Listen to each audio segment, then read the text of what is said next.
एक Boeing 740,000 feet की ऊंचाई पर क्रूजिंग कर रहा था। अचानक प्लेन ने अपना कंट्रोल खो दिया और तेजी से बाईं ओर झुकने लगा। दोनों पायलट समझ ही नहीं पाए कि हुआ क्या है। प्लेन में कुल 404 लोग सवार थे। हर कोई खतरे में था। क्या ये प्लेन सही सलामत लैंड कर पाएगा? आखिर ऐसा क्या हुआ जो प्लेन अचानक बेकाबू हो गया? डेट 9 अक्टूबर 2002। नॉर्थ वेस्ट एयरलाइंस की फ्लाइट 85 जो डेट्रॉइट इंटरनेशनल एयरपोर्ट से टोक्यो नारिता इंटरनेशनल एयरपोर्ट जा रही थी। ये एक बोइंग 747-400 एयरक्राफ्ट था जिसमें 386 पैसेंजर्स और 18 क्रू मेंबर्स सवार थे। लंबी दूरी की उड़ान होने के चलते प्लेन में 2 कैप्टन और 2 को पायलट थे। कैप्टन जॉन हैंसन, यहाँ नाम बदलकर कैप्टन राजीव शर्मा कह लेते हैं, न सिर्फ एक सीनियर पायलट थे बल्कि बोइंग 747 के ट्रेनर भी थे। वो 6.5 घंटे तक प्लेन उड़ा चुके थे और अब ड्यूटी स्विच करने वाले थे। नए कैप्टन बने फ्रैंक गेट, नाम बदले कैप्टन मनीष वर्मा, जिनके पास 11,000 घंटे की उड़ान का एक्सपीरियंस था। साथ में थे को पायलट माइक फेगन, बदला नाम अजय राठौर, जो वियतनाम वॉर के वेटरन थे और 25 साल का फ्लाइंग एक्सपीरियंस रखते थे। प्लेन उस वक्त बेरिंग सी के ऊपर उड़ान भर रहा था। तभी एक तेज धमाके की आवाज आई। प्लेन एकदम से बाईं तरफ झुकने लगा और हिलने भी लगा। कैप्टन मनीष वर्मा ने तुरंत ऑटो पायलट को डिसएंगेज किया और मैन्युअली कंट्रोल लेने की कोशिश की। उन्होंने रडर पेडल्स और कंट्रोल स्टिक का इस्तेमाल करते हुए प्लेन को स्टेबलाइज करने की कोशिश की। जांच के बाद पता चला कि रुडर में गड़बड़ी है। बोइंग 747 के पास 2 रुडर होते हैं, ऊपरी और निचला, जो आमतौर पर साथ में काम करते हैं। लेकिन इस बार लोअर रडर 17 डिग्री बाईं ओर लॉक हो गया था। कैप्टन वर्मा ने अपर रडर को पेडल से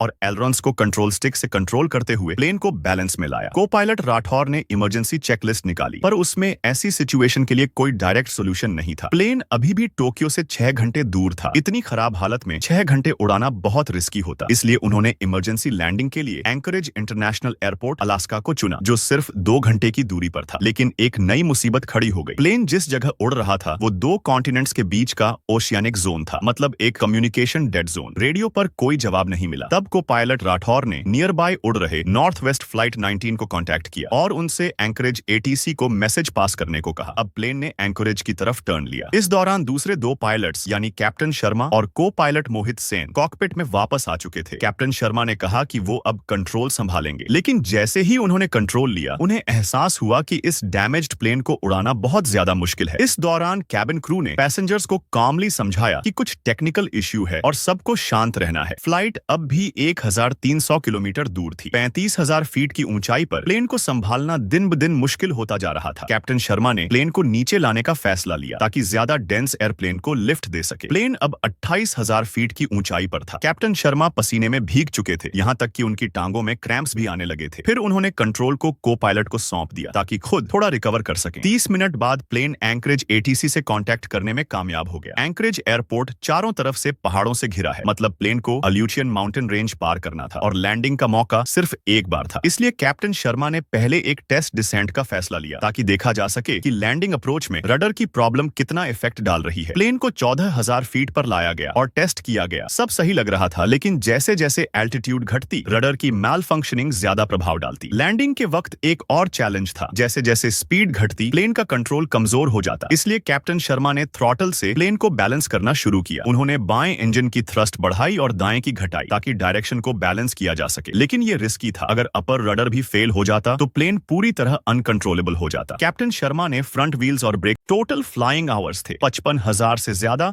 और 7,000 से ज्यादा टेक ऑफ लैंडिंग्स, जो एवरेज 747 से काफी ज्यादा थे। हालांकि एग्जैक्ट कारण नहीं मिला, पर national transportation safety board (NTSB) ने फैसला लिया कि अब से हर बोइंग 7,400 में एक्स्ट्रा सेफगार्ड स्टॉप बोल्ट लगाया जाएगा ताकि रुडर मॉड्यूल फेल न हो। तो फिर ये प्लेन क्रैश क्यों नहीं हुआ? इसका जवाब था कॉकपिट रिसोर्स मैनेजमेंट। हर पायलट ने अपनी रोल को बखूबी निभाया। कैप्टन वर्मा, इनिशियल पायलट, की अर्ली रिएक्शन ने प्लेन को स्टेबलाइज किया और कैप्टन शर्मा की लीडरशिप ने उसे सेफली लैंड कराया। 2003 में इन चारों पायलट्स को सिविलियन पायलट एक्सीलेंस अवार्ड से नवाजा गया। आखिर में बस यही कहेंगे, हर उड़ान की सबसे बड़ी दुआ है सेफ लैंड।